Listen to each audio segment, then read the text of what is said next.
नमस्ते, जय श्री राम। आज हम जानेंगे कि राम जी ने कितनी भक्ति का उपदेश दिया है। सबरी से जब राम जी मिलते हैं तो सबरी से कहते हैं, श्री राम जी कहते हैं, नवधा भक्ति कहो तो ही पाही, सावधान सुनु धरु मन माही। हे सबरी, आज मैं आपको नवधा भक्ति सुनाता हूँ, नवधा भक्ति कहता हूँ, ध्यान से सुनो और अपने मन में उसे धारण करो। प्रथम भक्ति संतन कर संगा, दूसरी रति मम कथा प्रसंगा। पहली भक्ति है संतों का संग, दूसरी भक्ति मेरी कथा में प्रेम रखना, दूसरी भक्ति कहलाती है। तीसरी भक्ति गुरुपद पंकज सेवा, तीसरी भक्ति अमान। चौथी भक्ति मम गुण गण, करई कपट तजिगान।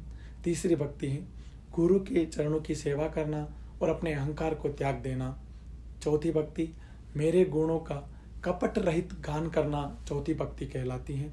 पंचम भक्ति मंत्र जाप मम दृढ़ विश्वासा, पंचम भजन सुवेद प्रकाशा। मंत्र में जप में विश्वास और मेरे प्रति दृढ़ विश्वास रखना पंचम भक्ति कहलाती है।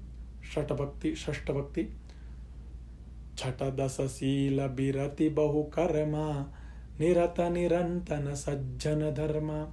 इंद्रिय संयम, शील विरक्ति और सज्जनों के धर्मों में निरंतर लगे रहना षष्ठ भक्ति कहलाती है। सप्तम भक्ति सातव सम मोहि मयद जग देखा, मोते संत अधिक करि लेखा। संपूर्ण जगत में मुझे देखना है और संतों को मुझसे भी अधिक मानना सप्तम भक्ति कहलाती है। अष्टम भक्ति आठव जथा लाभ, संतोषा सपने हूँ नहीं देखे पर दोषा। जैसा मिल जाए उसमें संतोष करना और सपने में भी दूसरों का अहित न सोचना, ये अष्टम भक्ति कहलाती है। नवम भक्ति नवम सरल सब सन छल ही ना, मम भरोस ही हर सन दीना।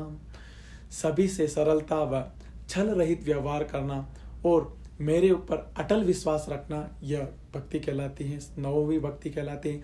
पर इनमें सबसे किसको करना चाहिए वो भक्ति है नव बहु एक होई जो प्राणी, पावई मोहि परव प्रिय नानी।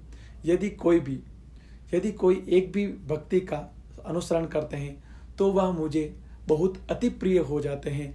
ऐसे राम जी 9 प्रकार की भक्ति श्री रामचरितमानस में कहा गया है कि अरण्यकांड में, श्री रामचरितमानस में अरण्यकांड में यह भक्ति बताई गई है। जो जब हम श्री राम जी जब सबरी से मिलते हैं तो ये भक्ति उनसे कहते हैं। इस प्रकार आज की जो भक्ति का हमारा ज्ञान था वो यहाँ तक संपन्न होता है। धन्यवाद।